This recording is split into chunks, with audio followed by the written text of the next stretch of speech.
The voice on the speaker was his own, and it was reading a watch report he had not written yet. Osric Kolbeck stood in the dark of the navigation bay with his hand frozen above the gain dial and listened to himself name a drive charge figure the Corvid Vespers would not reach for another 31 hours. The recording did not stutter. It did not loop or repeat. It ended mid-sentence the way a man ends when someone interrupts him. Then it began again. 3 days earlier, there had been nothing in the system at all. The Corvid Vespers came out of jump at the zenith point on the 11th of March, 3025. 120,000 tons of merchant-class hull arriving exactly where Kolbeck had said she would arrive, which was the only professional satisfaction his trade offered, and the only one he had ever wanted. 324 meters of spine and tankage, a bulbous forward section where 21 people lived, a 50-meter grav deck turning amidships to keep their bones from dissolving, and behind all of it, the Kearny-Fuchida drive. Cold, spent, waiting to be filled again. 2 docking collars, both empty. The line's mule-class dropship was laid up at Remora with a bad power converter, so the Corvid Vespers was running bare, freight in her own small internal bays, and nothing hanging off her ribs. 46 tons of it, medical stores and seed stock, and fusion plant spares for Praxton, and riding in cradles in the forward bay. 2 crated BattleMechs. Kolbeck had inspected them himself at Alpharatz because he liked to know what he was carrying. Locusts, LCT, 1V, new out of Alliance Defenders Limited, 20 tons apiece, a Martel medium laser slung under the chin, and a Sperry Browning machine gun in either stub of an arm. 4 tons of armor that would not stop a determined autocannon. The fastest thing the Alliance fielded, 129.6 kilometers per hour flat out, and Praxton's militia had waited 8 years for them. In the crates, they looked like folded insects. They looked, Kolbeck had thought, patient. The star they had come to was on no chart the Alliance recognized. It appeared in exactly 1 document in human space, the private circuit book of the Colwyn Line, which listed it as a recharge waypoint between Remora and Praxton, and named it Bramble, because some captain a century dead had thought the debris ring made the system look like a thorn bush. A dim orange dwarf. 3 rocky bodies. No beacon, no station, no traffic. It cut 2 weeks off the Praxton leg, and it belonged to nobody. And that was the whole of its value. At a proper star, a full charge took 176 hours. At Bramble, it took 216, which was longer than the tables allowed for any star a sail had ever been spread under. 9 days exactly. Kolbeck had run the figure himself twice, put it down to a feeble dwarf in an old circuit book, and signed the plot. Anse Quillen took the sail out at hour 2. Kolbeck watched it on the forward optical feed, the way he always did, because it was the one part of the trade that still looked like something. 950 meters of polymer unreeling off the mast on its spiderwork of booms, thin as a soap film, opening and opening until it filled the screen. A vast pale circle blooming in the dark, with the ship hanging under it like a seed. Radar could not see it. The photochemical that made it drink light also made it invisible to nearly every sensor humanity had ever built. Sails out and drawing, Quillen sat on the general channel. He was out there in a suit, on the mast, a small man in a big dark. She's clean, no fouling. 9 days, Captain, and I'll thank you to let me sleep through 8 of them. Denied, said Captain Elspeth Halloway, and somebody in the galley laughed. That was the last hour aboard the Corvid Vespers that Kolbeck could ever afterward think about without his hands going cold. The contact came up on Jory Ambrose's board at hour 11.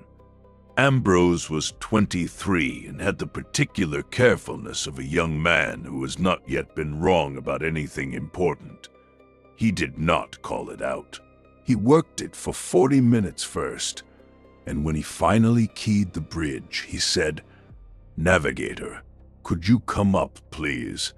in a voice that had all the color taken out of it. The plot showed one return. It was 240,000 kilometers off, holding station in the same volume of nothing the Corvid Vespers occupied. And it was not moving. "That's a hull," Kolbeck said. "That's a hull," Ambrose agreed. "Optical only. Radar's got nothing. I found it because it was occluding stars." He brought up the image, magnified until it was a smear of gray pixels with an unmistakable geometry inside it. A long spine, a bulbous forward section, a ring amidships that turned. Merchant class. Is she underway? She's dead in the water, sir. No drive plume, no thrust, no maneuvering. She's just sitting there. Ambrose swallowed. She's got her sail out. Kolbeck leaned in. Against the starfield, the sail was invisible. But where it crossed the dwarf's disk, there was a faint circle of diminished light, and by the size of it, 950 meters. "Hail her," Halloway said from the hatch. She had come up without either of them hearing her, which was one of the things she did. Elsbeth Halloway was 58 years old, 20, 2 of them with the Colwyn line, and she had a face like a closed ledger. All bands, line protocol, then general distress, then anything you like.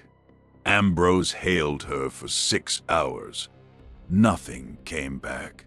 At hour 31, the transponder woke up. Kolbeck was working the drift tables when he heard Ambrose's voice go up half an octave on the general channel. By the time he reached the bridge, Halloway and Chief Engineer Marla Farrow were already there, and the supercargo, Ivar Denhoff, stood at the back of the compartment with his hands behind him, which was where Denhoff usually stood. "Say it again," Halloway said. "She's squawking," Ambrose said. "Standard commercial transponder. Low power, nothing unusual about the carrier. It's the identifier." He turned the screen. "It's ours." Farrow made a sound. She was a broad, blunt woman who had been minding KF drives since before Ambrose was born and who did not, as a rule, make sounds. "Ours, meaning a Colwyn hull," Halloway said. "Meaning the Grebe, meaning the Plover, meaning somebody's cousin." "No, ma'am." Ambrose's hands were flat on the console, pressed there to keep them still. "Ours, this hull, the registry, the yard number, the line prefix, all of it, That ship out there is telling us she's the Corvid Vespers. Nobody said anything. The grav deck turned, and somewhere below them, a pump cycled, and the ship went on making all the small sounds a ship makes. Pirate trick, Pharaoh said at last. Bandits squat a quiet system, spoof a legitimate code, wait for the real hull to come alongside asking questions. With her sail out, Kolbeck said. Say again. A raider wants to be able to leave. She'd have her sails struck and her charge banked, and she'd have come at us in the first hour when we were cold. He put his finger on the little unmoving return. She's been drinking the same light we are. Whatever she's doing, she's committed to it exactly as hard as we are. None of them said the rest of it out loud for another 2 days, though every one of them understood it by the end of that watch. A jump ship at a jump point is not a ship in any sense a groundsider would recognize. She is a building. Her drive is empty. Her thrusters can push her at 1/10 of a gravity, and no more. They could not run. They could not chase. They could only hang there under 950 meters of sail and wait for the drive to fill. And the drive would take 9 days. And 9 days had suddenly become the most important number in Kolbeck's life. He began a new column in his book that night. He had always kept one, a navigator's private ledger of drifts and discrepancies. Hour, observation, delta. At hour 62, Ambrose found the voices. He came to fetch Kolbeck in person instead of using the intercom. The Corvid Vespers, like every hull the Colwyn line ran, kept an old, small ship custom. The watch officer read his report onto the general channel at the top of every watch, out loud, so that a crew of 21 all knew the state of the drive and the stores without having to ask. It meant that for every hour of every day, somebody aboard was speaking into a microphone, and the dark ship was broadcasting the same reports. Not on the transponder band. Low and weak, in the mud at the bottom of the general channel, so faint that Ambrose had found it only because he had spent a day and a half sweeping every frequency he had. Voices. Their own voices. That's Ruddick, Ambrose said. That's the steward. Listen. Nessa Ruddick's flat, unhurried delivery came up out of the static, reporting water reclamation at 91% and a fault in the number 2 galley oven. Kolbeck had heard that report. He had heard it at the top of the last watch. That's 4 hours old, he said. Keep listening.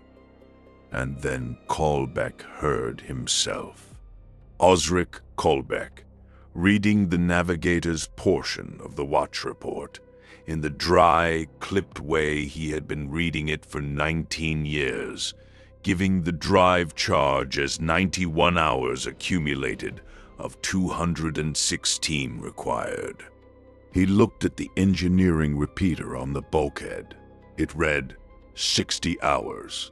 31, he said. His mouth had gone dry. 31 hours. He made Ambrose play it 4 times. He checked the ship's chronometer against his own book and against the drive's independent counter, and all 3 agreed with one another and disagreed with the voice on the speaker by exactly 31 hours and some minutes. Then he went and found Holloway. She listened to it twice without expression, standing in the middle of her own bridge with her arms folded. Light, Lag, she said. 0.8 of a second at that range, Captain. Recording. Somebody set off our stern for a month, taped us, and is playing it back. Then they taped a watch report I haven't given. Kolbeck heard his own voice come out level and was distantly grateful for it. And it isn't one report, Captain. Ambrose has pulled a continuous block, everything from 4 hours behind us to 31 hours ahead. I can tell you what I am going to say at the top of the next watch, because I have already listened to myself say it. Holloway's jaw moved. Then don't say it, she said. He did not sleep. At the top of the next watch, he stood at the microphone, with the whole of his crew listening, and every intention in the world of saying something else, anything else, a different phrasing, a joke. Silence.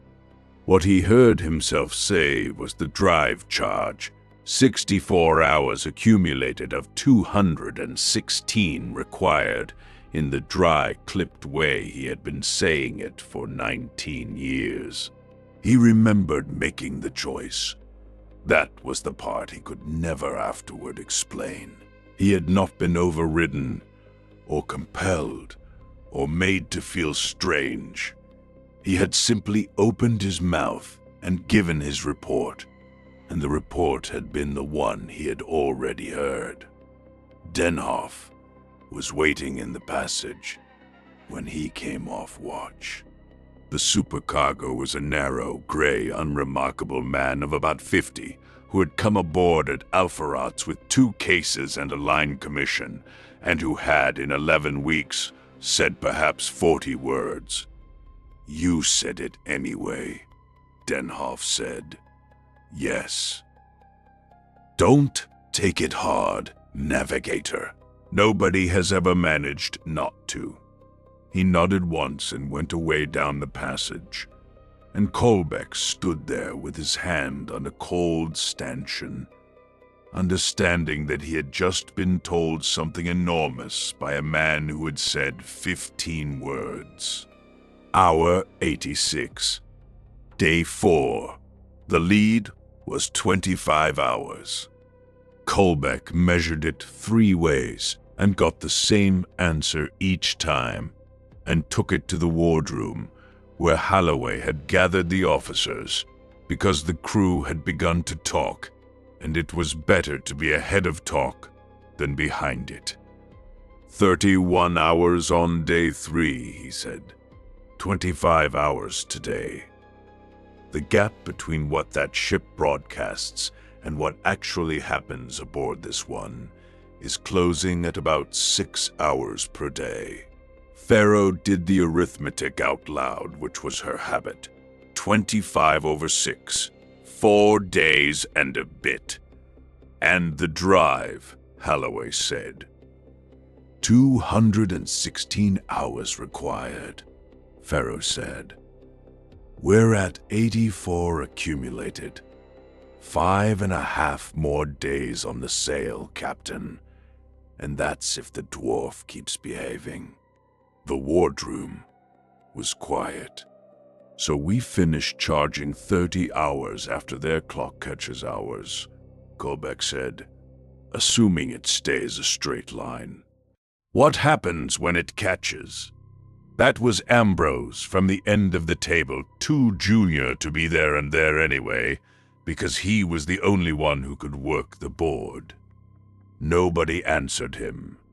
Chief, Holloway said, tell me about jumping early.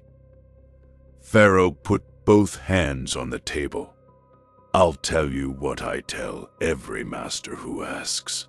The KF Mark V in this hull is 140 years old, and it is a fragile, beautiful, spiteful thing, and it wants to be filled slowly and completely. The field it makes has to close. All the way. Fire a partial charge and either the field doesn't form at all and you've wasted 4 days of sunlight, or it forms badly and it opens and it does not close behind you. Meaning what? In plain speech. Meaning a misjump. Meaning we arrive somewhere that isn't on the plot, or we arrive in pieces, or we arrive in a century that isn't this one. Or we don't arrive.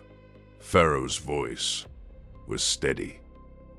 Below about 95% the odds go bad fast. Below 80, they stop being odds at all. That's not superstition. That's the line's own casualty book. And it's a thick book. And at 95 I'd do it. If the alternative was worse, I'd need you to tell me it was worse, and to put that in the log. And I'd want the crew in their cradles when I did it. Holloway looked at the bulkhead for a while. 95% of 216, she said. 205 hours, Kolbeck said. He had already worked it. Late on the 9th day. Their clock catches hours on the 8th. Day 5. Hour 110. The lead was 18 hours. 7 hours lost in a day, not 6, and Kolbeck sat with that discrepancy for a long time before he let himself think the word that went with it. Not a line. He needed a 4th point before he could say so. The voices got worse in the meantime, which is to say they got more ordinary. Ambrose's board pulled a full watch cycle off the dark ship, and it was all of them, the whole hull going about its business. 18 hours in the future. Pharaoh complaining about the number 3 heat exchanger. Ruddick reporting the oven repaired. A rating named Sten singing 4 bars of something Alliance and awful, and then stopping, embarrassed, when he remembered the channel was open. Holloway's night order book. Read out in Holloway's voice. They stopped listening in a group after the 3rd playback. Holloway ordered the feed piped only to Ambrose's headset, and every person aboard understood why. The crew had begun, quietly and one at a time, to arrange their days around what they had heard themselves do. Ruddick had stopped fixing the oven. She had heard herself report it fixed, so she had left it to see. It had been fixed anyway, by a rating who had not heard the recording and thought it odd that the steward hadn't asked him to. "It isn't telling us what to do," Kolbeck said to Holloway that night, in her cabin, with the door shut. "It isn't giving us orders. Every event we've heard in advance has happened for good reasons that had nothing to do with the recording. Ruddick's oven. My watch report. If we had never heard any of it, all of it would have happened exactly the same way. You find that comforting? No, Captain. Neither do I. Day 6, hour 134. The lead was 10 hours, and Kolbeck had his 4th point. He worked it out twice on paper before he would touch a console, because he did not trust a machine with something this bad. 31 hours, 25, 18, 10. The differences were 6, then 7, then 8. It was not a straight line. It was a curve, and it bent downward, and it was accelerating. He fitted it 3 different ways, and the 3 ways agreed to within an hour. And then he sat back under the little cone of light over his table and looked at the number for a long time. Convergence at hour 158. 24 hours away. not 4 days. Tomorrow afternoon, ship's time. The recording and the event would arrive at the same instant, and whatever that meant would begin to mean it. Full charge at hour 216. 95% at 205. They were 49 hours short of even Pharaoh's desperate margin. 2 full days, and they had won. He took it to the bridge and laid it out, and Holloway heard him through, and then stood very still with one hand on the back of Ambrose's chair. "You're certain?" "I'm certain about the curve, Captain. I'm not certain what happens at the bottom of it. Chief, best case." Pharaoh's mouth was a line. "At hour 158, we'll have 156 hours in the core. 72%. And if you fired her at 72... Then you'd be asking me to kill everybody aboard on purpose, Captain. And I'd want that in the log, too." That was when Ivar Denhoff, who had said perhaps 60 words since Alpharatz, stepped off the after bulkhead and said, "Captain, I need the bridge cleared, except for yourself, the navigator, and the chief engineer." Holloway turned her head. "I beg your pardon." "I'm the line's supercargo," Denhoff said, in the colorless voice he used for everything. "I have a commission in my cabin signed by the directors, and it says that in certain defined circumstances my instructions supersede yours. I have never used it, but the circumstance is defined, Captain. And this is it, and I'd like the bridge cleared." Ambrose left. The rating on the helm left. Holloway waited until the hatch had dogged and then said, "Talk." Denhoff opened a flat case and laid 3 things on the chart table. The first was an envelope, heavy paper, sealed with the Colwyn Line's device in wax and countersealed with a strip of foil, and printed across the face of it in plain block letters were the words, "Standing Order 9, to be opened only upon detection of a duplicate hull at a charging position." The second was a key on a lanyard. The third was a folded schematic of the Corvid Vespers' engineering section, with 11 positions marked in red. "There are demolition charges in the drive room," Denhoff said. 11 of them.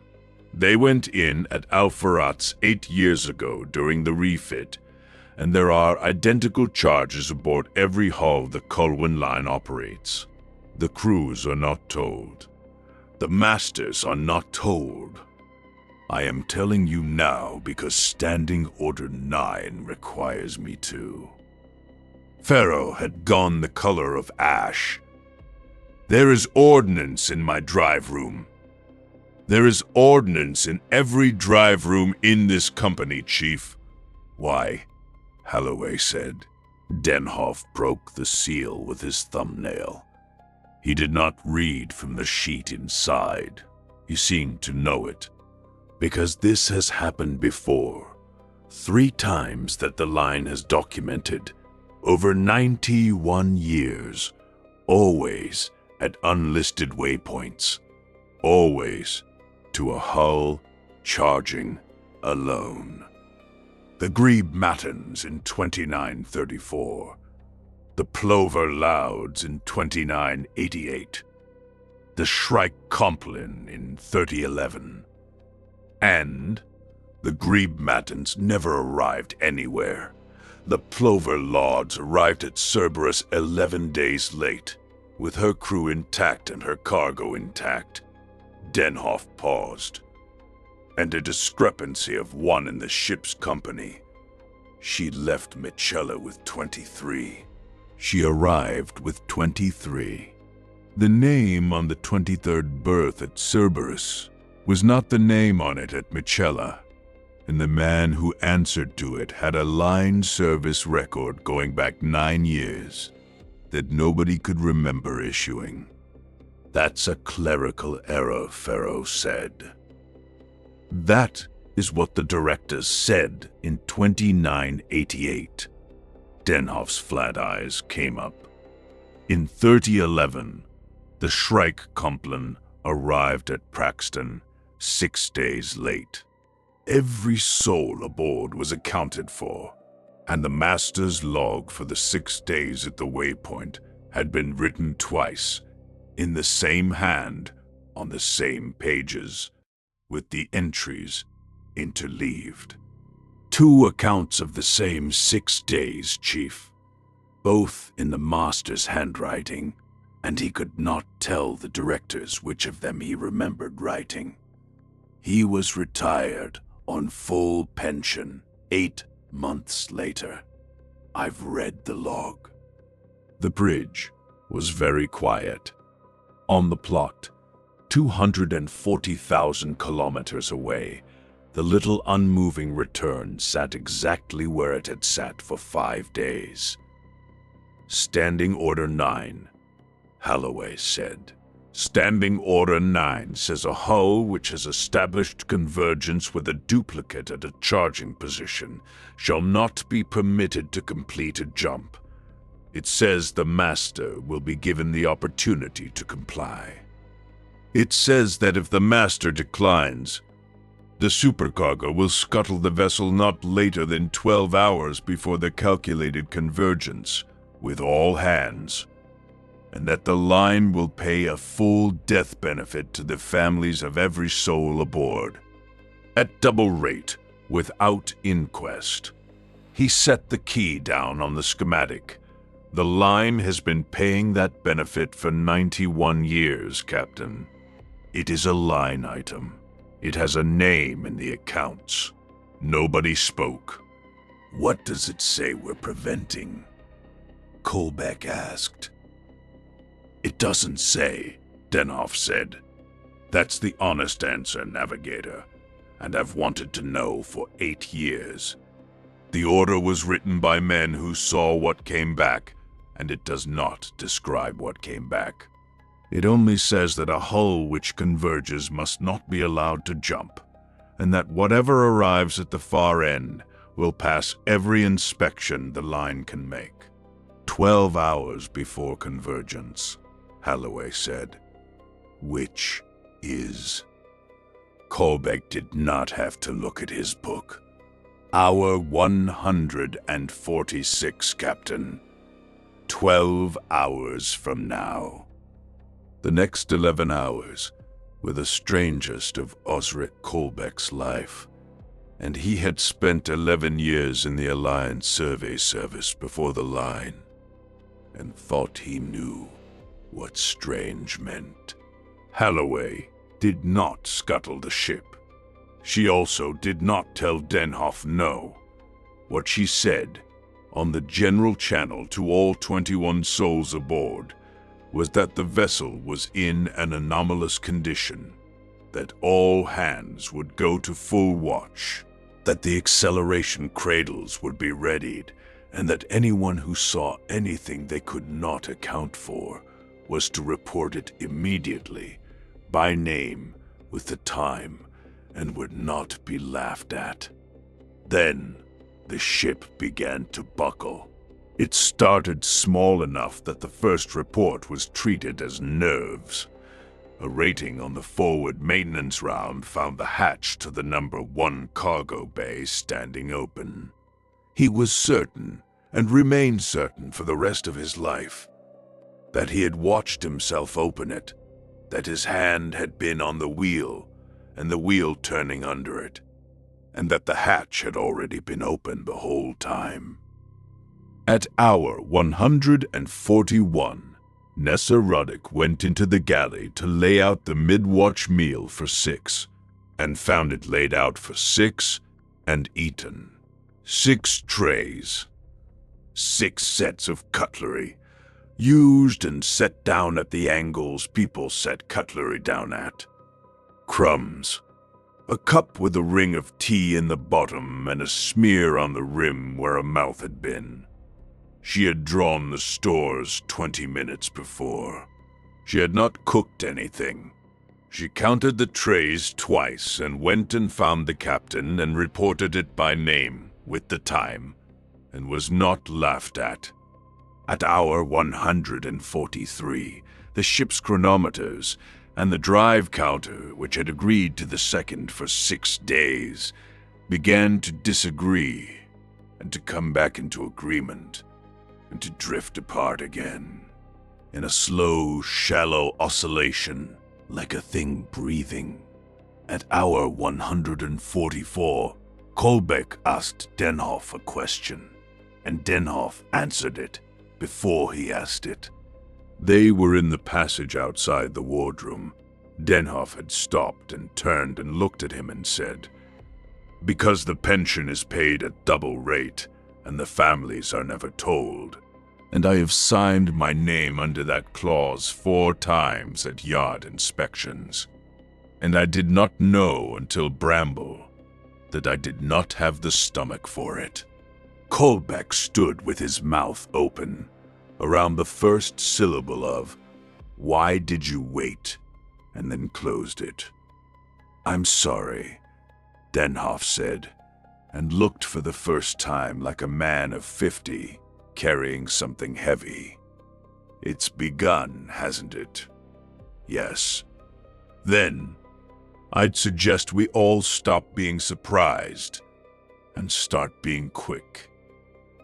At hour 145, Ambrose's board pulled a watch report off the dark ship in Nessa Ruddick's voice.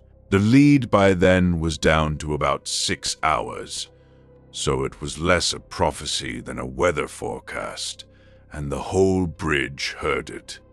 Because Holloway had put the feed back on the speaker on the theory that a ship, which could not be surprised, could not be ambushed. Ruddick's flat, unhurried delivery said, "Water reclamation at 89%. Stores adequate. All compartments secure." Then it said, without any change in pitch at all, "Rigger Ansquillen was lost at the sailmast at hour 151. His suit was recovered. There is no other casualty to report." Nobody moved. Holloway reached past Ambrose and shut the speaker off with her own hand. "There will be no extravehicular activity aboard this ship," she said. "None.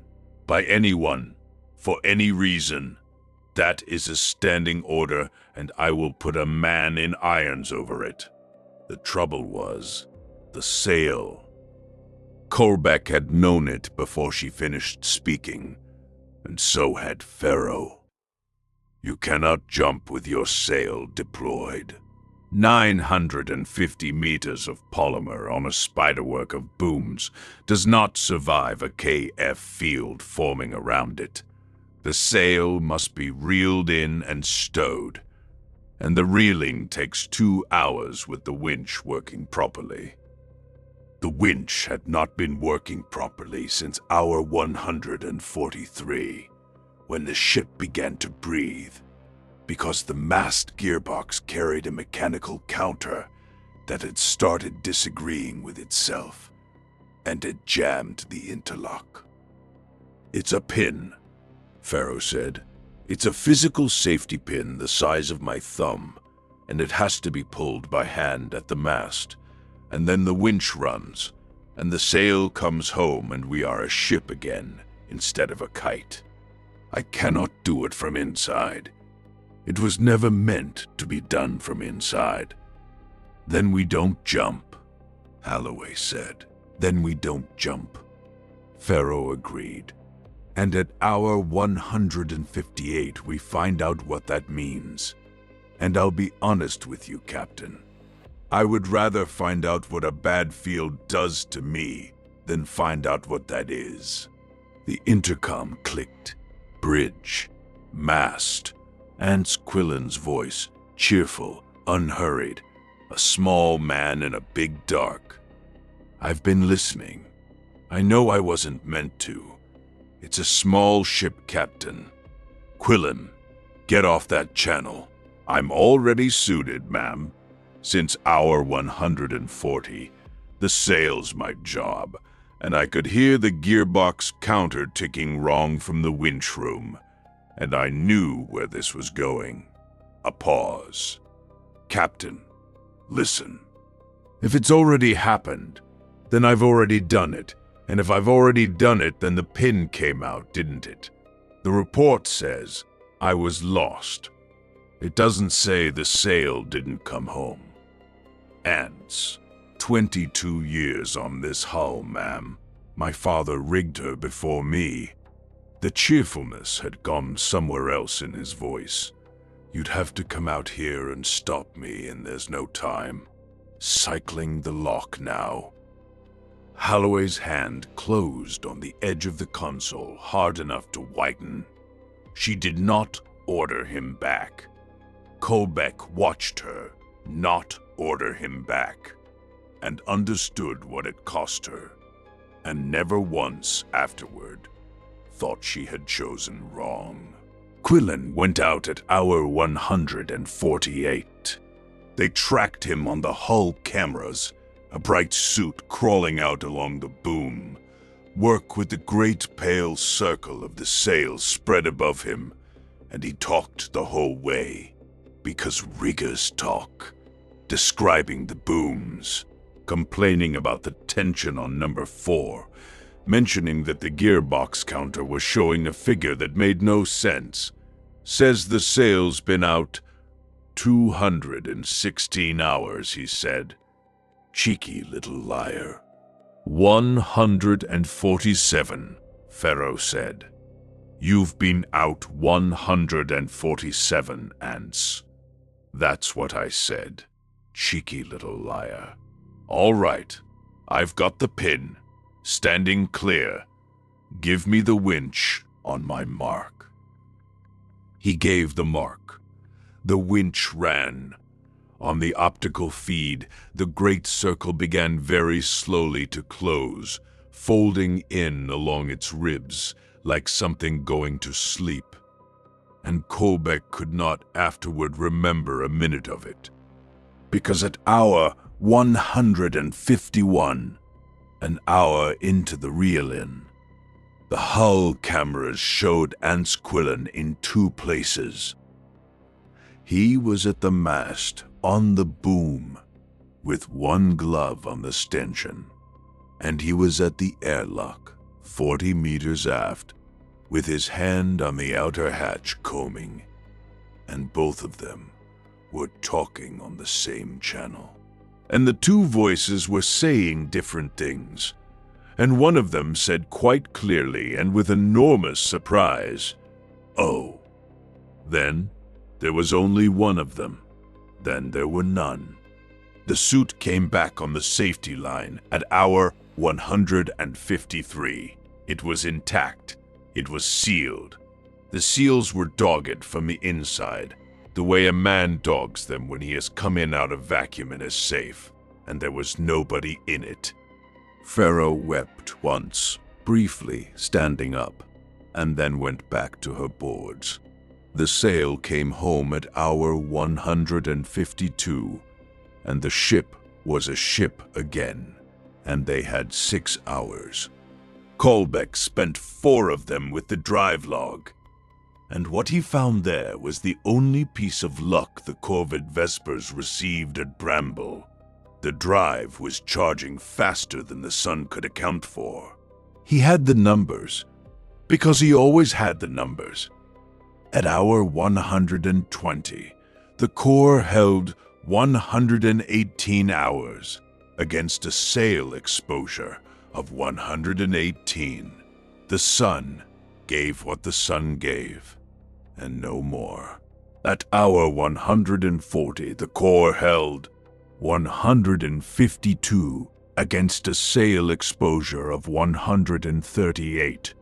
At hour 150, with the sail half reeled in and drinking almost nothing, The core held 181. It was not the star. It had stopped being the star days ago. "Chief," he said, and put his book on the table in front of her. "How much of that charge is ours?" Pharaoh read it twice. Her eyes came up. "The fields are coupled," she said. "That's what I think. 2 KF cores, 250,000 kilometers apart, both filling for 6 days at the same point, in the same well." She put a broad thumb on the last line. "They've been leaking into each other since the day we got here. That's why she squawks our number. That's why we hear our own voices. It isn't a ship out there imitating us, Navigator. It's one field with 2 ends, and it's been closing all week. And when it closes, there's one of us," Pharaoh said. "One field, one charge, and I do not know which end of it we'll be standing in." Kolbeck took it to Holloway with 80 minutes left. "At hour 157, the core will read 196 hours, he said. 91%. 9 hours short of a safe charge. We'll have to hot charge the rest from the reactor. And it is the highest figure this ship will ever see before we try. Because at 158, this stops being a this ship. Initiate the jump sequence at 157, Captain. 1 hour before the bottom of the curve." Holloway looked at Denhoff. Denhoff had the key in his hand. He had been holding it for 9 hours. "Standing Order 9, Holloway said. "Say it to my face, Ivar. A hull which has converged shall not be permitted to complete a jump." Denhoff's voice did not change. It never changed. "That's what it says, Captain. And the order was written by frightened men who had a rule and no reason," Denhoff said. "And I have watched a rigger die today for the sake of getting this ship sail home. And I find that I would rather be the man who was wrong about a rule than the man who blew up Ansquillen's ship 8 hours after Ansquillen bought it." He set the key down on the chart table, very precisely, squared to the edge. "I'll write it up. I'll sign it. The directors can have my commission at Praxton and welcome. Jump the ship, Captain." Holloway held his eyes for 3 seconds. "All hands to cradles," she said. "Chief, override the jump interlocks and stand by to fire the drive at hour 157. Navigator, give me a plot to Praxton, and give it to me now." He gave it to her in 19 minutes, and he was proud of it for the rest of his life. They initiated the jump sequence at hour 157. 40 seconds past the top of it, attempting to hot charge the last 9% at a dwarf star that nobody in human space had ever bothered to name. With 20 souls in their cradles and 1 suit lashed empty in the sick bay because nobody could bring themselves to stow it in a locker. Kolbeck had made 41 jumps in this hull. He knew what a jump felt like, which is to say that a jump does not feel like anything at all. There is a moment of profound wrongness in the inner ear that lasts less than a second, and then the stars are different, and someone is usually sick. This was not that. It went on. That was the thing he could never make Groundsiders understand afterward. that a thing instantaneous by definition had gone on, and that he had been conscious for the entire duration of a moment with no duration. The hull rang, not a sound exactly, but every plate and stringer and stanchion and 320 meters of ship singing at once, in two keys a quarter tone apart. Somewhere aft, a winch running that was not running. The light in the cradle bay doubled, every fixture casting two shadows, one of them arriving late. He heard Pharaoh's voice from the drive room saying, "Fields closing, and underneath it, at a slight delay, Pharaoh's voice saying, "Fields closed." He heard, distinctly and from nowhere, a man saying, "Oh." Then the wrongness in his inner ear, brief and clean and ordinary. And it was done. The stars were different. Somebody was sick. The Corvid Vespers came out at the Praxton zenith point, 26.9 light-years from Bramble. On plot, on time, with her cargo secure, her hull sound, her drive spent and cooling, and 20 souls alive aboard her. Ambrose found the last sweep 4 hours later, when Holloway had him pull everything the sensors had recorded in the final minute, because the line would want it. The board had taken a full optical sweep at the instant the field closed. It was a strange record, smeared and doubled, the starfield pulled sideways, but the object at 240,000 kilometers was perfectly clear. A merchant-class hull, 320 meters of spine and tankage and freight, a ring amidships that turned, and above it opened out to 950 meters, drinking the light of a dim orange dwarf that nobody had bothered to name. A sail, still there, still charging, patient. "She didn't come with us," Ambrose said. He sounded almost relieved. "Whatever she was, we left her." "We left her," Holloway agreed, "and put the record in the log, and had the crew mustered and the loss report drawn up. And by the end of the watch, the Corvid Vespers was a working ship again, because that is what ships do." Osric Kalbeck went down to the drive room alone at the end of the third day out.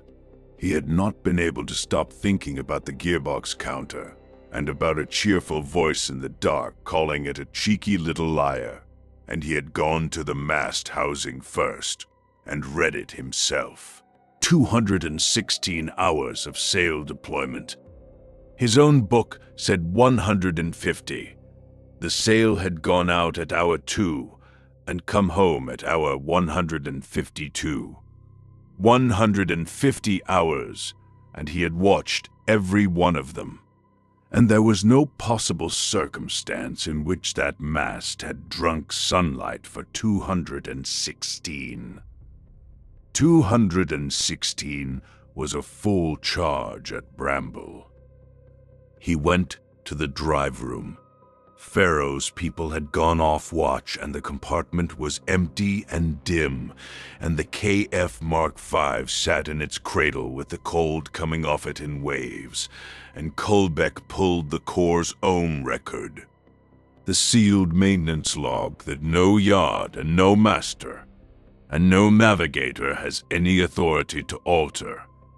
And he read it, standing up. The field collapse. The drive had fired, and the log recorded the collapse as it always did in hours of accumulated charge released. He had watched Pharaoh's board read 91%. He had said the number out loud to his captain. 196 hours. The core log said 216. It said, The field that had carried the corvid Vespers out of Bramble had been a complete field, drawn from a complete charge, formed and closed by a drive that had been filling for 9 full days. And under it, the lifetime counter. Every KAF core keeps 1. It is set at the yard. It cannot be reset, and it is the number a surveyor asks for first. And Osric Kolbeck had copied it into his private book on the day they raised Bramble. Out of pure habit, the way he copied everything. 892 jumps. They had made 1 jump since. The counter should have read 893. It read 894. He stood in the cold with his book in his hand and did the only arithmetic left, and it came out clean, the way the bad ones always did. A hot charge drive bleeding power from the reactor had not made this jump. A drive already at 100% had made it. There had been exactly 1 full charge at Bramble, and it had not been theirs, because theirs had been struck 66 hours short at the mast by a man who died to do it. The ship that had jumped out of Bramble was the ship that had been sitting dark at the zenith point for 6 days with her sail out, patient, full, waiting. Her sail counter said 216 because her sail had been out for 216.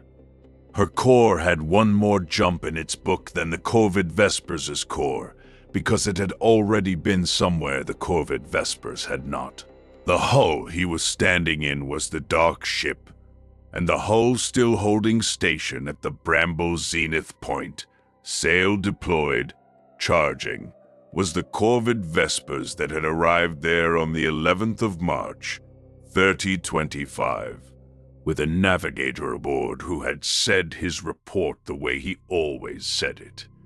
He checked the builder's plate on the forward bulkhead, because he had to. Dover shipyards. Yard number matching. Line prefix matching. Every mark and gouge and paint repair he had learned in 3 years aboard. Matching. Including the dent in the hatch combing that Quillen had put there with a torque wrench and a temper 2 circuits ago. Of course they matched. They had always been the same ship. That was the whole of it. The 2 ends of 1 field had swapped, and everything that could be inspected had come across. And the only things that had not were 3 numbers that nobody aboard would ever have thought to compare. Kolbeck sat down on a coolant housing and put his head in his hands for a while.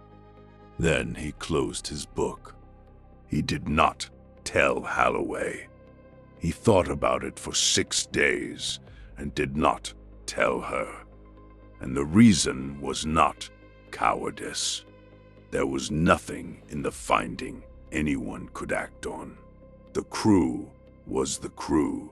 The cargo was the cargo. The ship answered her helm and held her air and made her water, and 20 people who had watched a friend die in a way that had no name had earned the right not to be told that the deck under them had been somewhere else first. There was a second reason, and he was honest enough to write it in his book, in the last entry he ever made about Bramble. He had run the same question about the ship's company once, in the small hours of the 5th day out, and had gotten far enough to see that it had no bottom, and had stopped, and had never started again. A Praxton chartered mule mated to the number 1 collar on the 26th of March, and took the freight off in 2 days. Medical stores and seed stock and fusion plant spares. And the 2 crated locusts went down last. 20 tons apiece in their cradles, and the militia sent a colonel out to sign for them personally, because Praxton had waited 8 years, and a colonel wanted to be the one. Denhoff filed his report and resigned his commission, and went down with her and did not come back. And Kolbeck shook his hand at the collar, and found that he had nothing to say that was equal to it. Holloway signed the loss report for Ansquillen, rigger. 22 years in the Corwin line, killed in the performance of his duty at an unlisted waypoint, and she wrote the citation herself and made it plain and true. The line paid the benefit at double rate. Nobody had to ask. And Osric Kolbeck went on standing his watches. He read his reports at the top of every one of them, out loud on the general channel, the way the Colwyn line had done it for 100 years, giving the drive charge and the stores and the state of the plot in the dry-clipped way he had used for 19 years. He got very good at hearing his own voice come back off the bulkheads and thinking nothing about it at all. But at every waypoint after Bramble, at every dim little star where they hung under the sail, with nowhere to go and no way to hurry it, he would find a reason to be in the navigation bay in the small hours, alone, with the general channel open, and the gain turned all the way up. He never told anyone why. He never heard anything. 96 jumps, then 140, then more than he'd bothered to count. And the mud at the bottom of the band stayed mud, and every hull he served in afterward arrived exactly where he said it would arrive. That was the only professional satisfaction his trade offered.